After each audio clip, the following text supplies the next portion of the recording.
It's September 22nd, 2023. We're in Orlando Airport's Terminal C to ride Brightline on its inaugural day. This is a massive historic day for rail travel in the state of Florida.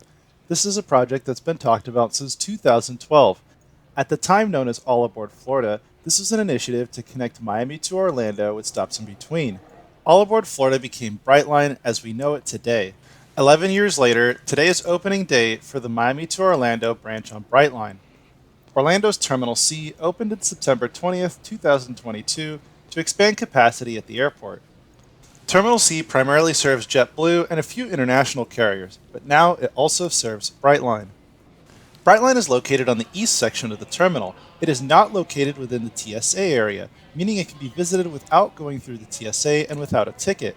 You do need a ticket to enter the station, though, and you will need to clear Brightline security. Passengers enter the Brightline terminal the same way you would for most airports. You can enter through the Terminal C drop-off area. There's also a much closer drop-off area closer to the Brightline terminal itself. Parking for Brightline is the same parking used for Terminal C. The Brightline terminal is a 3-minute walk from the Terminal C parking garage and about a 20-minute shuttle ride from the South Economy parking lot. Brightline's terminal is located about 20 minutes outside of downtown Orlando, which is about 15 minutes from Universal and about 30 minutes from Disney. There are direct bus connections to Disney currently offered by Mears, which are no longer free because Disney removed the Magical Express. Terminal C provides a free shuttle connection between Terminal C and Terminal A and B using this airport train. This means that passengers arriving on Brightline can easily access their flights as well as any airport facilities and connections that airplane passengers have access to. At the time this video was recorded, Brightline was running trains approximately every 2 hours. This has since changed. All trains now run to Orlando, and Brightline trains now run every hour. I started my day really early in the morning to catch a glimpse of some of the first Brightline trains to depart in revenue service. I then returned to the station later in the day to catch one of the afternoon departures down in Miami. Just outside the terminal, there was some staff handing out some goodies and some food for Orlando's Terminal C. The entrance to Brightline Station has some automatic ticket machines on the right where customers can purchase tickets the day of their departure. Ticket machines here use a barcode on your phone or the NFC reader to open the gates.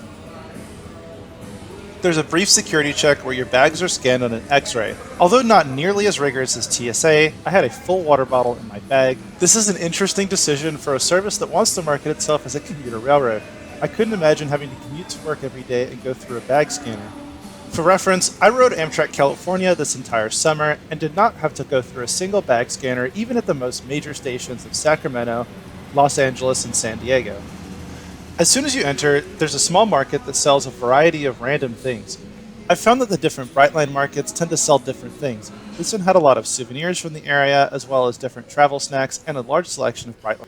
My train was the last train of the night. The 6:54 service to Miami, West Palm Beach, Aventura, and Fort Lauderdale departed off of track 2.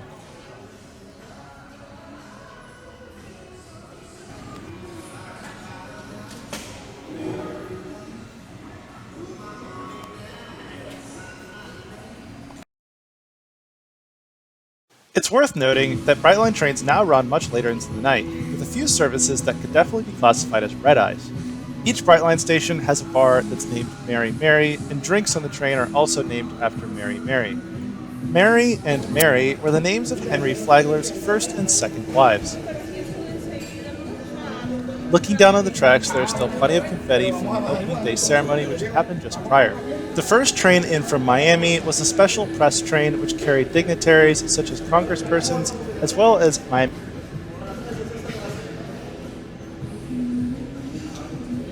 Arriving on track 2 was BLF 724 with service from Miami to Orlando. At the time of this recording, Brightline trains were pulling in, being changed over, which meant being cleaned and restocked, and then being sent back out. Currently, Brightline trains do this, as well as being pulled out from the Orlando barn, which is just north of here. Contrary to the operations of most passenger rail systems in the United States, passengers are not allowed on the platform until just before departure. This has obvious safety benefits, but also means that passengers waiting for the train do not get in the way of passengers departing the train. At not terminus stations, such as Fort Lauderdale, West Palm Beach, Boca Raton, and Aventura, passengers are allowed to wait on the platform to speed up boarding. Oh, and I brought this just in case we wanted to We'll get a much closer look at this train set once we're allowed to board in a few minutes. Being it's Brightline's inaugural day, I had to get a set of tickets to mark the occasion. I also got an inaugural day pin marking the opening of the Orlando station. I had to ask, while we have a few minutes, let's take a minute to walk around the new Brightline Orlando station. Starting at the bar, there's a large seating area for customers enjoying food and drinks from the bar. Brightline has a lot of waiting areas, and that's definitely a good thing as they're going to start running trains once every hour, and I found this train to be pretty busy. On the other side of the elevators in front of us is the Select Lounge. Select is Brightline's first class of service. The Select Lounge features a selection of snacks and food, as well as beverages, both alcoholic and non-alcoholic. As of the recording of this video, Select passengers are not limited to the number of alcoholic drinks they can have in the lounge. Passengers traveling in Select scan their tickets at a set of barriers to gain access to the lounge. Outside of the extra food and drink, the Select Lounge actually looks pretty much the same as the Smart Lounge we'll see soon. Here we get another look at that same market that we had talked about before, as well as the entrance with security on the left. On both sides of the entrance is another way down to the tracks. All of the monitors in the Brightline station were playing this Welcome to Orlando opening graphic. Turning the corner is the Brightline meeting space. This is specific to Orlando, but it's a large meeting room that can be booked out in advance for business travelers. It's not every day that you get to step foot in a brand new train station. Everything here was sparkling new, and I hope it stays this way. I've found that the stations on the other parts of the line are very well maintained and almost look like they did when they were brand new. This is another look at the meeting space, which was being used as a storage area for the time being. Now for another look at the Smart Lounge. Smart is the second class of service offered on Brightline. The Smart Lounge has a small kid area with a number of toy trains for kids to play with. It also had a lot of seating, which had plenty of outlets, both USB and regular plug outlets.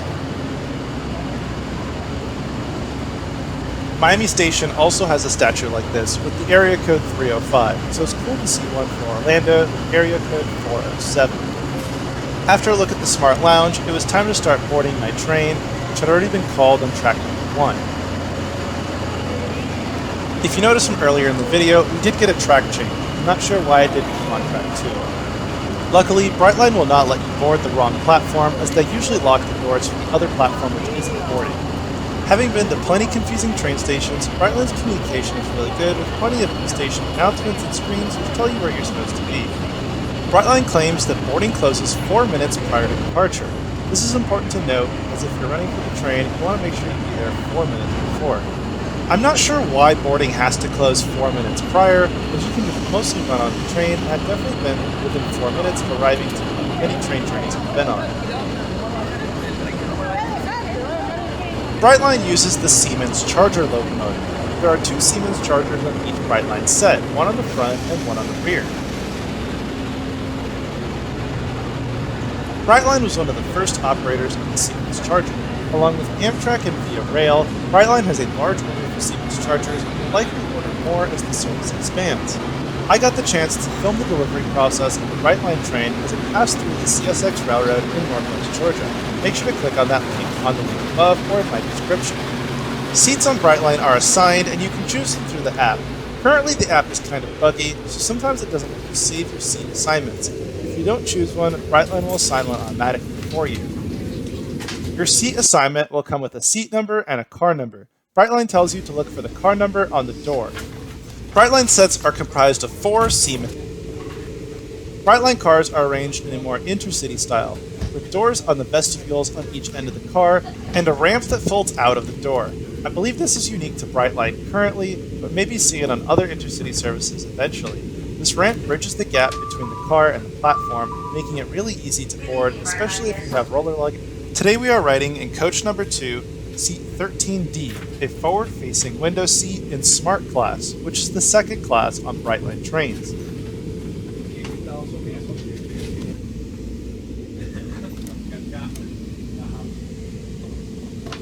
Car number 1 is the premium class, which is known as Select. Cars number 2 through 4 are Smart coaches. Brightline trains are comprised of 4 cars. There is no cafe car on any Brightline service. I pretty easily found my seat and got settled in for the 3-hour trip to Miami. Once you're settled, you're good to go. There's no ticket check between Orlando and Miami currently. The Siemens Venture cars offer a really comfortable seating arrangement. There's a ton of legroom on these seats. The current style of seat has a small tray for your phone or a drink, and a much larger tray that folds out on top of it that can easily fit a large laptop. The tray tables were clean, as were the rest of the seat. Everything was pretty spotless. Above the seat are 2 reading lights and the buttons to operate them.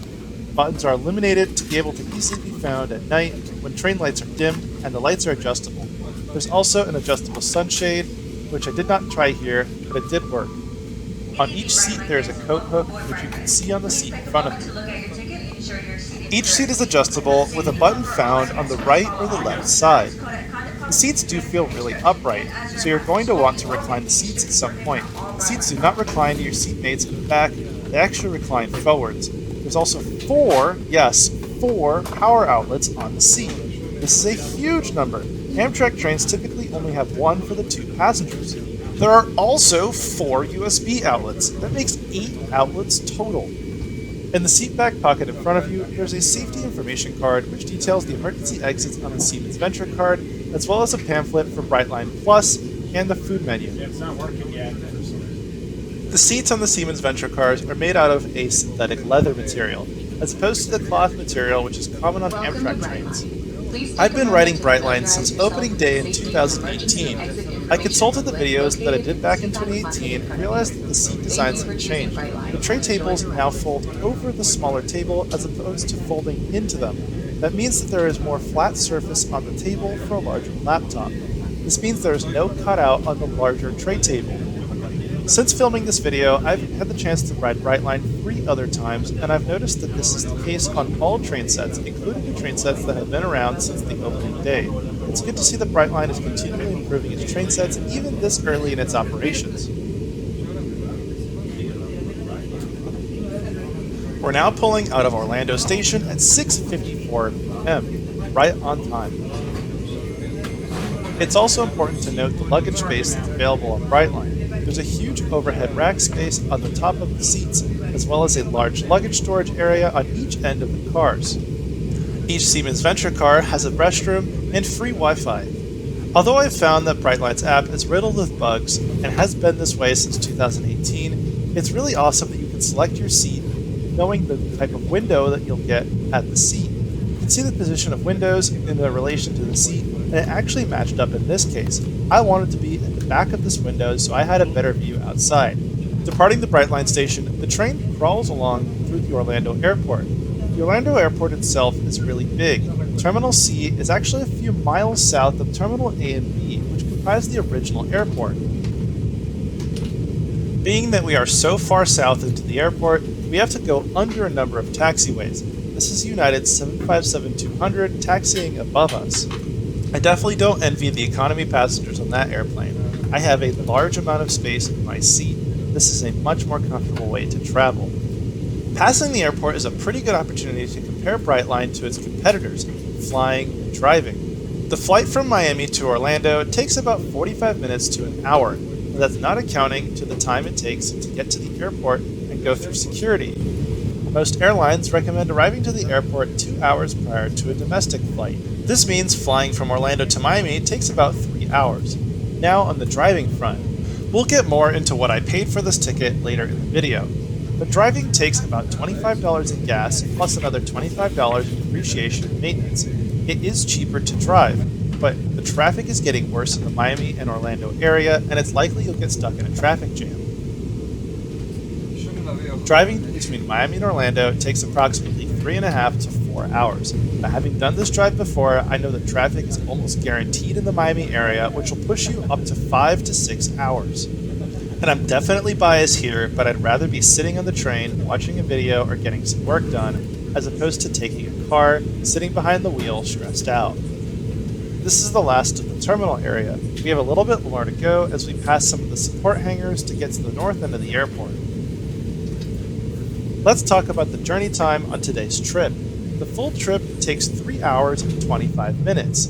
The trip takes 3 hours and 30 minutes if your train stops at Boca Raton. Not all trains stop at Boca Raton. The full trip today is approximately 235 miles. The trip today will start on a section of track owned by Brightline that connects Orlando to Cocoa. From there, we'll take the Florida East Coast Railway all the way down to Miami, where we'll separate onto a spur track again owned by Brightline, which services the Miami Central Station. All track in this video is operated by the Florida East Coast Railway, which runs their dispatching operations from their headquarters in Jacksonville, Florida. When this video was recorded, Brightline was running one train every 2 hours between Miami and Orlando, and one train every hour between Miami and West Palm Beach, serving commuters. This has since changed. Now all trains service Orlando, meaning that Orlando gets a once-hourly service to Miami. All trains stop at all stations minus Boca Raton. From looking at the schedule, Boca Raton gets one train every approximately 2 hours currently. Although this train is the last departure on opening day, I did have the chance to film the first and second ever departures from Orlando. This is the spot where I filmed the second ever departure, as you'll see now.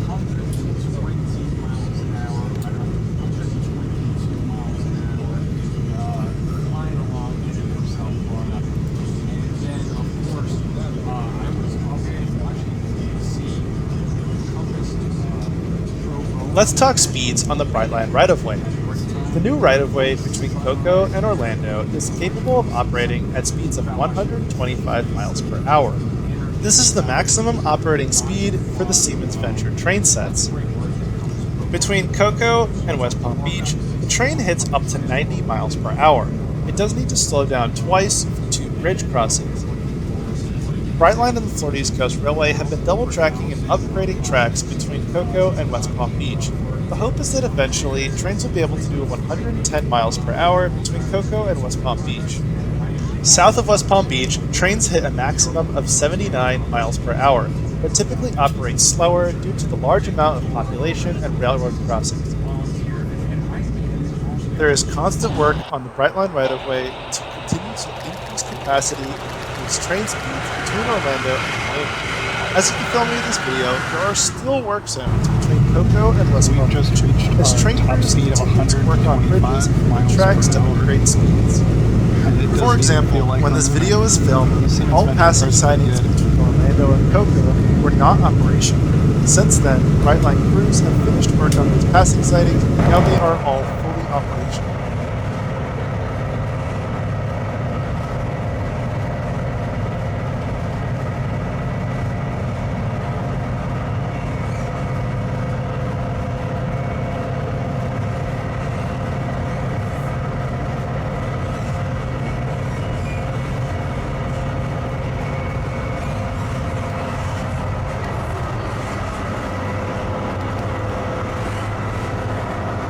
The train you just saw was BLF 720, which was the first ever revenue departure southbound from Orlando filmed earlier this day.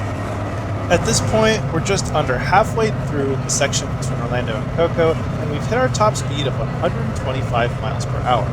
Being that it was opening day and there was a lot of excitement on the train attendant came online and told us that we had reached our top speed of 125. You can see the Brightline trains leaving the cars on the local highway in the dust. Having driven this highway, I can tell you these cars are probably doing 70 or 80 miles an hour, so it's really impressive to easily pass them.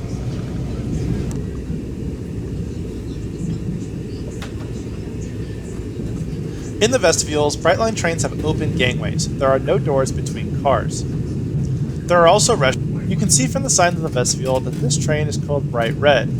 Brightline trains have different colors. Back when the system opened, each color was unique. But now that the system has gotten many more trains, there are multiple bright reds, bright blues, orange, greens, and pinks. With the outside getting dark, the train attendants dimmed the lights, and it was time to get some work done before hitting Miami. One of the sites worth filming is Stuart, Florida, one of the few spots still left where the Florida East Coast is single-tracked over the Stuart Bridge.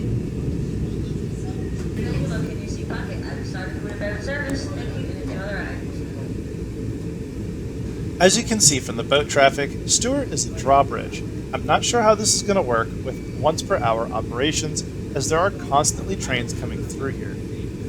Historically, before Brightline, Stuart saw between 5 to 10 Florida East Coast trains per day. This is definitely many more trains per day now that Brightline has started regular operations to Orlando. With it being dark outside, there really wasn't much out to see out the window. Our next stop is West Palm Beach. We arrived at West Palm Beach on time after just under 2 hours on board the Brightline. One of the bright orange train sets waits on the other track northbound. Again, at the time of this recording, trains were terminating at West Palm Beach or continuing to Orlando, with every other train continuing to Orlando making for a once every 2 hours service connecting to Orlando. This has since changed, as now all trains continue northbound to Orlando. West Palm Beach is one of 2 stations that opened with the full system. On January 13, 2018, Brightline opened between West Palm Beach and Fort Lauderdale. At the time, only these 2 stations were served by Brightline. Brightline's Miami Central station would open a few months later. Our train arrives at Miami Central Station in the rain about 4 minutes early.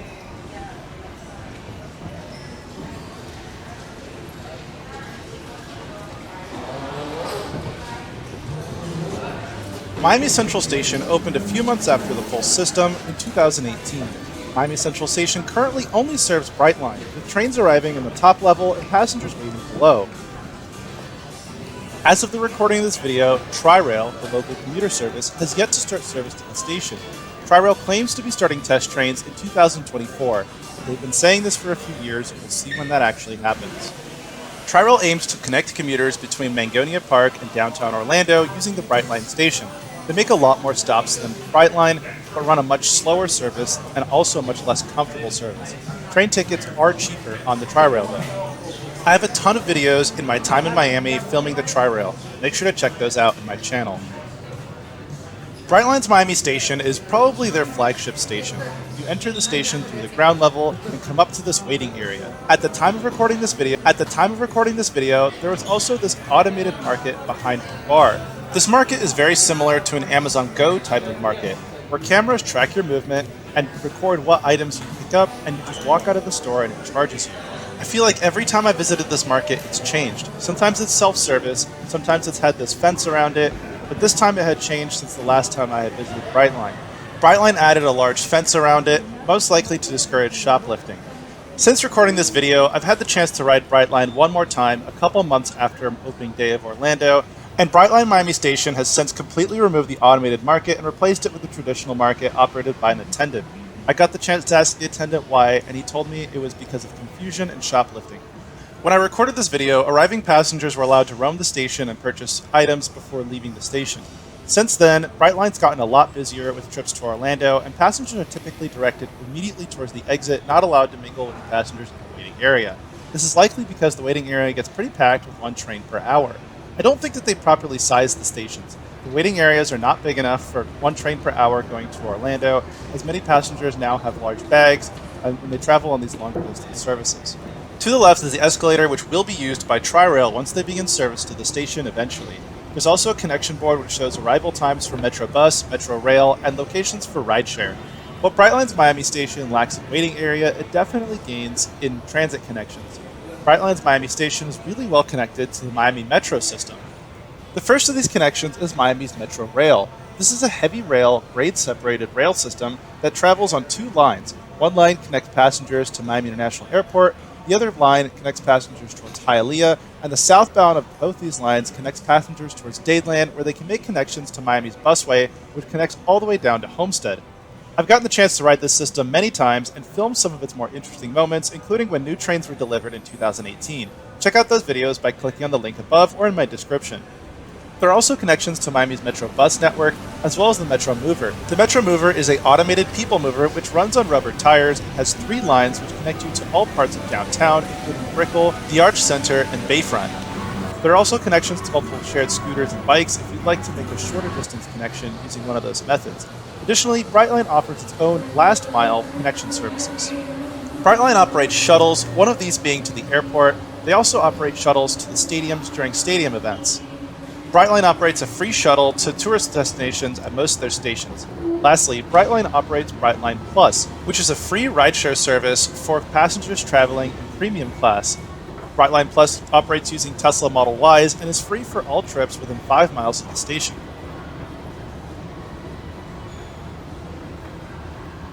Brightline encourages the use of Uber and Lyft and will allow you to book Uber and Lyft trips directly through the app as a companion to your train ticket.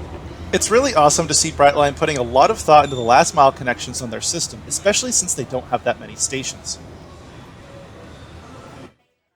As you can now see from the video, it's light, and the day is now September 23rd, 2023, the day after Orlando's opening, and it's time to head back to Orlando. My experience today started before I even got to the station. I wanted to change my train ticket. I originally had the 8:41 p.m. service to Orlando booked, but after writing down that previous day in the dark, I wanted to see out the window. I was really easily able to change my ticket on the Brightline app and had to pay the fare difference for the 4:41 p.m. train out of Miami. I know I've mentioned Brightline's app is buggy, but it was really great to be able to purchase the ticket that I wanted through the app with no issues. Arriving in Miami and clearing security really quickly, I got a chance to look around the station again. I had to mute this part of the audio because Brightline has some music that's playing and I really don't want a copyright strike or to get demonetized. Since my last time riding Brightline, they've added this sculpture with the word Miami in front of the view of the skyline. Previously, when Brightline was run by Virgin Trains, there was a 747 in Virgin colors positioned here. As we can see from the arrival board, there's a lot of trains heading between Miami and West Palm Beach today, but not very many heading to Orlando. I wished I could have booked one at around 6:41 instead of 4:41. Luckily, at the time this video is published, this is now possible, as trains run every hour to Orlando. My train was arriving on track 2 and would be departing on time at 4:41 p.m., with a boarding call being called 15 minutes prior. The wall across from the bar has various photos of Henry Flagler and those who were instrumental in the creation of the Florida East Coast Railway. Having previously lived in Miami, Miami's skyline has definitely been developing over the past few years. Brightline Station has a large high-rise apartment complex above it, as well as shops for those not traveling. Overall, Brightline's Miami Station is as impressive as the day it opened. It's really great to see Brightline taking care of the station, updating as needed. 15 minutes prior to departure, boarding is called for the train and we are allowed to go up to the platforms. Bright green is on track 3, likely being serviced for the subsequent departure. Bright red is on track 2, and that's the train we'll be boarding today. Boarding in Miami works identically to boarding in Orlando. We are in car 4, seat 4A in Smart Class on this return trip. Our train is not that full currently, but will be much more full as we continue to Fort Lauderdale, West Palm Beach, and Aventura. Our train departs 1 minute early at 4:40. This is possible because Brightline closes boarding 4 minutes prior to departure. The departure from Miami Central Station is a steep decline from the station platforms above to track level. Visible on the other side is the Florida East Coast Railroad's Port of Miami lead. This track sees up to 3 trains per day, port trains PM1, PM2, and PM3, which connect intermodal containers from FEC's Hialeah Yard to the Port of Miami. Both CSX and Norfolk Southern send all of their container traffic bound for Miami down on Florida East Coast Railway trains. This is because of the speed. Florida East Coast Railway trains take anywhere between 8 to 10 hours to make the full trek between Jacksonville and Miami. Norfolk Southern does not have tracks that extend to Miami, and CSX trains can take up to 2 days to reach Miami, with CSX Q453 and 452 being the only trains that reach Miami, typically carrying only manifest and having to work multiple destinations between Waycross and Miami. After a few minutes of slow running, coming off the bridge of Miami Central, we're in the neighborhood of Wynwood, which is a trendy neighborhood in the north part of Miami-Dade.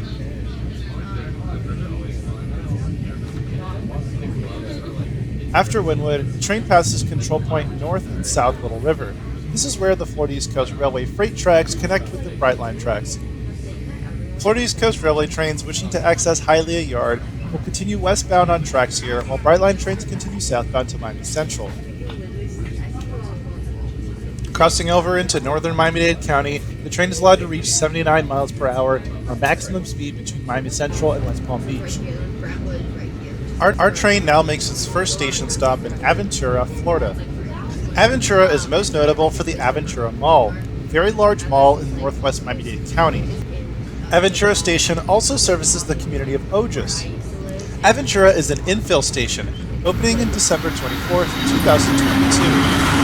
Aventura is just one of 2 infill stations that are connected on Brightline. the second being Boca Raton. Unlike Boca Raton, all Brightline trains stop at Aventura. Aventura has an island platform with the waiting room above, just like all the other Brightline stations except for Boca Raton, which has one platform on the west side of the tracks. Our train has now hit its full speed of 79 miles per hour. We're now in Hollywood. This is a famous spot which I've filmed many Brightline trains at before.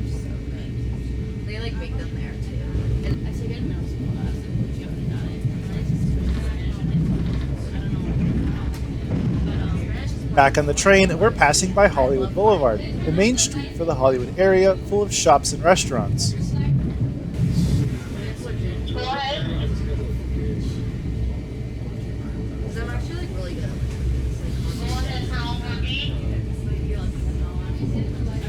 A few minutes later, and our train slows for Fort Lauderdale Airport. This is where the Florida East Coast has a large yard for intermodal traffic for the Port of Fort Lauderdale, which is known as Port Everglades. The Florida East Coast has a number of locals which originate from this location, which serve industries around Port Everglades. Additionally, there's two mainline trains that originate and terminate at this location, which serve intermodal traffic for Port Everglades.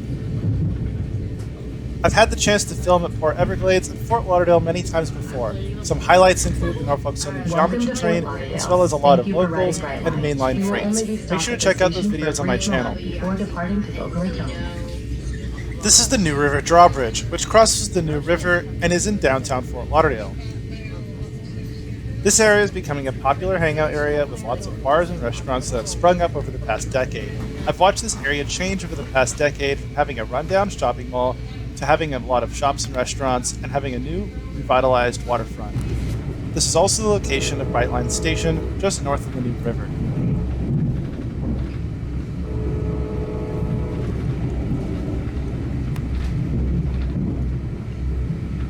We're now arriving on time into Fort Lauderdale Station. Just like a lot of the other Brightline stations, Fort Lauderdale is conveniently located in the middle of the urban hub of Fort Lauderdale.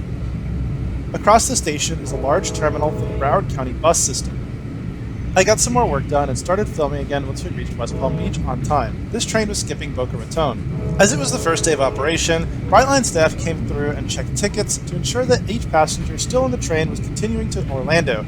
A really awkward situation to have missed your stop at West Palm Beach, as the distance between West Palm Beach and Orlando is 2 hours. The stop at West Palm Beach was slightly longer.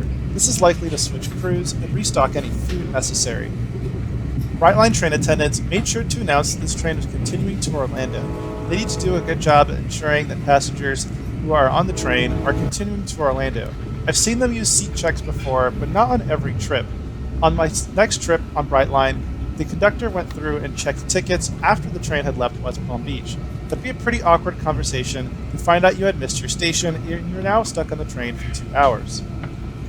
We're now approaching Northwest Palm Beach. In this area is where Brightline has one of their 2 car barns. This is where maintenance is done on the Siemens Venture sets and the Siemens Charger locomotives. Their second maintenance facility is in Orlando, just south of the station.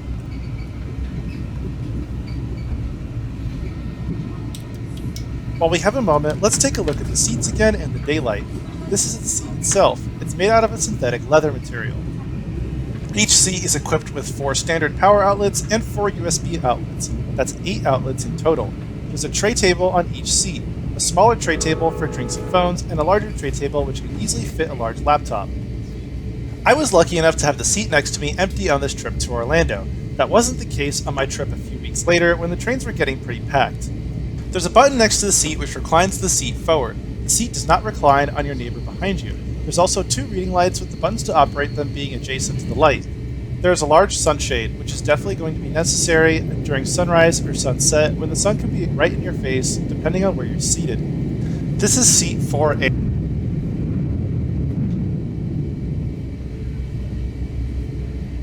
So I was able to see that this seat was at the rear of this window, giving me a better view. This train set was identical to the last. Actually, it was the same color, bright red. This train set has luggage racks on the top, which fit plenty of luggage and don't get full. There's also large luggage racks at the ends of each carriage, as well as accessible hands-free restrooms in each car. We're now in Jupiter, Florida. This is the Jupiter Drawbridge, and one of the locations that took the longest to modernize between West Palm Beach and Orlando. This is a new drawbridge which has been installed to allow double tracking on this section of track. Not all drawbridges have been replaced with double tracks yet, most notably the Stuart Drawbridge in Stuart, Florida. Let's take a moment to talk about the catering situation on Brightline. This is one of my complaints with Brightline, especially after spending a lot of time on Amtrak services in the state of California. Brightline services do not have a dining car or a cafe car, meaning you cannot walk up and buy food anytime you'd like from a location or a counter on board. There's also no restaurant-style seating for you to sit at if you'd like to enjoy any food that you buy on board or that you bring. Instead, Brightline train attendants bring a cart around to Smart Class passengers with food and beverage for purchase. This food is actually pretty expensive, with a sandwich costing around $12 and drinks costing between $3 and $6, with alcoholic drinks going up to $15. Having had the food on board before, the food is good, and it's definitely worth buying if you need a snack. Additionally, despite the security checks, you can bring pretty much whatever you want as long as it's not a weapon or dangerous. I brought my own food on today's trip, but I've also bought food on Brightline before, and I do remember the sandwiches being good, although the menu has changed since I have done that. A really quick aside, this is Jonathan Dickinson State Park. This is a state park located just north of Jupiter, which features a large mountain biking course, camping, and hiking. I've gotten the chance to film here before, and I've also visited this park before as a tourist. Back on the topic of the dining situation on Brightline. My main complaint with this system is that you cannot eat whenever you like. You kind of have to plan around the cart passing by. This can be really hit or miss. I've been on Brightline services where the cart has made 5 or 6 trips through the train. I've also been on Brightline services where the cart has made 2 trips on a 3.5-hour journey. I was really hungry and really thirsty on one of my trips on Brightline, and it would have been really great to see the cart. I had to ask the attendant for some water, which they did bring, but it would be nice to have constant access to food, which is where I think Amtrak California and Amtrak services in general, which have a cafe car, definitely excel over Brightline. Brightline is supposed to be a luxury travel experience. Brightline markets themselves as an upscale train. It's really confusing why Brightline did not decide to go for a cafe car when this is the standard on all Amtrak services. There is definitely one theory as to why this might not have been the case. Brightline started as a commuter service for a good number of years, as it started with operations between Miami and West Palm Beach. In that distance, there definitely is not a need for a cafe car, and I haven't pointed out this issue as being an issue in any of my other trip reviews on Brightline since I was making that relatively short journey.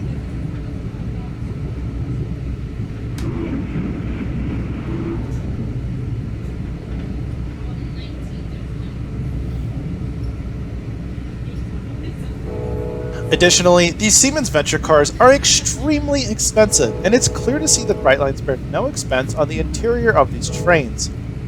This is one of 2 very minor complaints that I have on Brightline. I really wish that there was a cafe car for the convenience of the riding passengers. There's no need to have an airline-style cart. Trains are much larger and have room for such amenities. I hope that Brightline implements this service if they continue to extend the line to Jacksonville or to Tampa. In addition, I hope that we also see this on Brightline West when they eventually begin construction between Las Vegas and Los Angeles.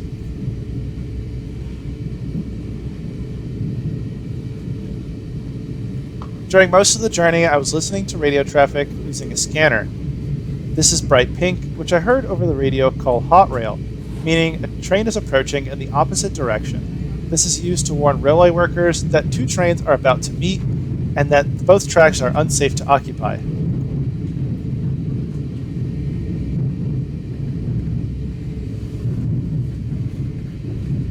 This is the location where I filmed the FEC Stuart local making a delivery of airplane parts to a facility in the Stuart airport. You can check out that video in the link above or in my description. Although our train can keep 90 miles an hour between West Palm Beach and Fort Lauderdale, this is one of the few locations where the train must slow to 25 miles per hour to cross the Stuart Drawbridge. The Stuart Drawbridge has been surrounded by controversy with the Brightline project. The Coast Guard has tried to set various schedules for this bridge to be open to allow boat traffic to pass, but the Florida East Coast Railroad has both freight and passenger trains which pass through here for most of the day. meaning the bridge is constantly lowered and raised to allow trains to pass. This is also one of the few sections of the line that has not been double-tracked. Although I definitely have not seen train delays caused to this bridge yet, if you are delayed on this route, it's most likely because of this bridge, likely because a train has to stop to allow the bridge to be open for its minimum 15 minutes. This brings up one of the major construction challenges that Brightline has had to overcome during its time building the extension between West Palm Beach and Orlando. All the rivers cause a lot of headaches for Brightline, as most of the bridges were both old and single-tracked.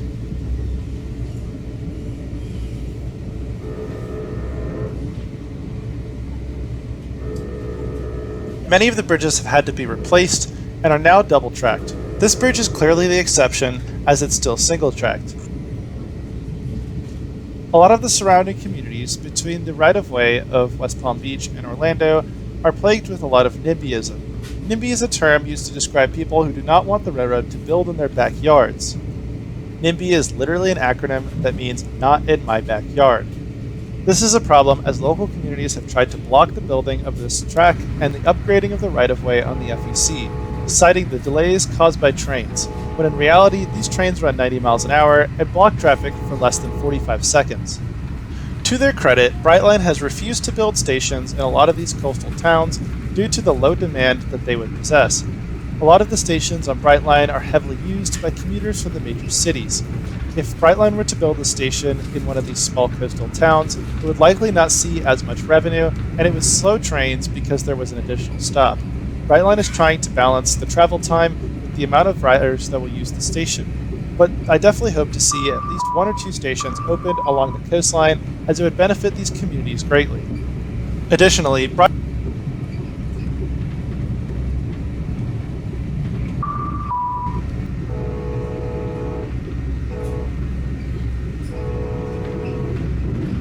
both with automobile A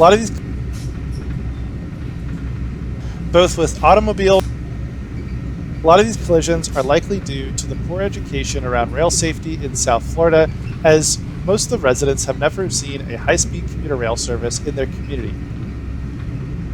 As we continue north of Stuart, our train is able to hit our top speed of 90 miles an hour, which is the highest speed we'll see between Cocoa and West Palm Beach.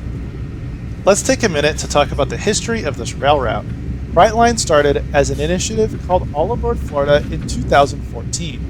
All Aboard Florida seeked to be the first privately operated rail route to connect Miami to Orlando. All Aboard Florida also had the ambition to connect Miami to Tampa and Jacksonville. These plans are definitely not off the table for Brightline Florida, but they're definitely not first priority for the system right now. Sometime later, the system was changed to Brightline. Brightline then began operating trains in 2018 between Fort Lauderdale and West Palm Beach. Miami was opened as an infill station a couple months later, still in 2018. The system operated between Miami, Fort Lauderdale, and West Palm Beach until the COVID pandemic, when service was suspended for almost a year and the majority of staff was laid off.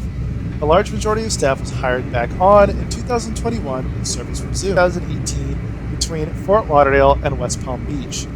Miami was opened as an infill station a couple months later, still in 2018. The system operated between Miami, Fort Lauderdale, and West Palm Beach until the COVID pandemic, when service was suspended for almost a year and the majority of staff was laid off.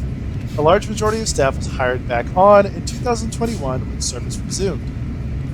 In 2019, Brightline was purchased by Virgin Trains, the same Virgin train operator that's responsible for operations on the West Coast Main Line between In 2019, Brightline was purchased by Virgin Trains, the same Virgin train operator that's responsible for operations on the West Coast Main Line between London and Glasgow, until its contract was terminated and operations were handed over to a different operator.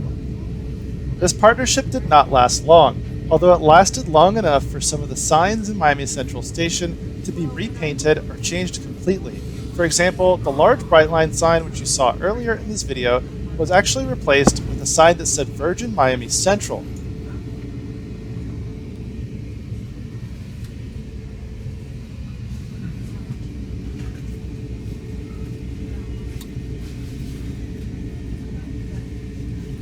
A lot of the station was repainted red. After the shutdown in 2020 and 2021, Brightline's ridership began to soar. As of the recording of this video, between the start of 2023 and this day, Brightline's ridership was over 1 million. In subsequent train journeys, the cars were actually really full. This is an extremely promising sign for train traffic in the Florida area, and I hope that Brightline continues to be successful.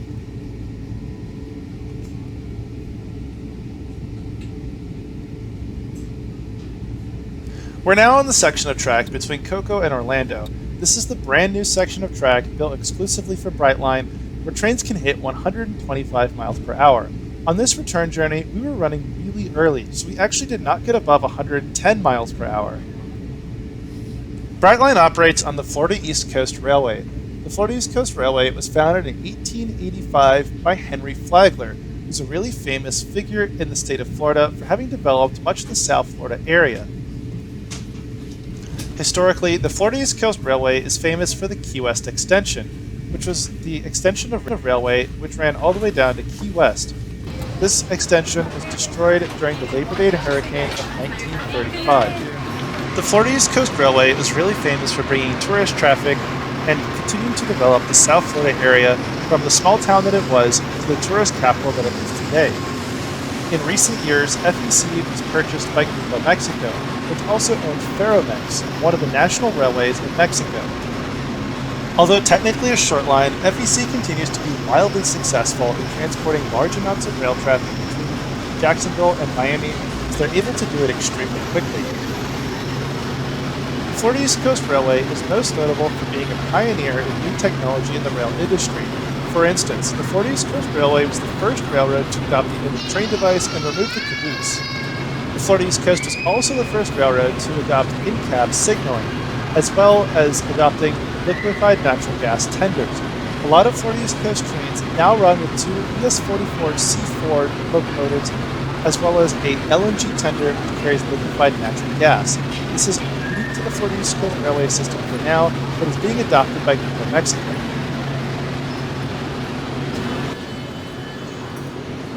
I have a ton of Florida East Coast Railway videos on my YouTube channel from about a decade of rail fame. Make sure to check them out in my channel. Our train is now pulling into the Orlando station. We are one of the last arrivals, with only one arrival left for the night. No other trains are departing at this time. We once again arrived a few minutes early into Orlando, meaning that all of my trains on this trip had arrived on time. I've noticed Brightline's punctuality to be really good. I've actually never been delayed on a Brightline train, even though I've ridden quite a few times. One of the really cool customer-facing touches that Brightline has is that station attendants usually wave at the train as it enters the station. I thought this is pretty cool. Passengers have a large amount of time here at this station before the train closes its doors and goes to the train wash and train barn just south of the Orlando station. Walking the outside of the train gives us another good look at the Siemens Venture sets which run on Brightline.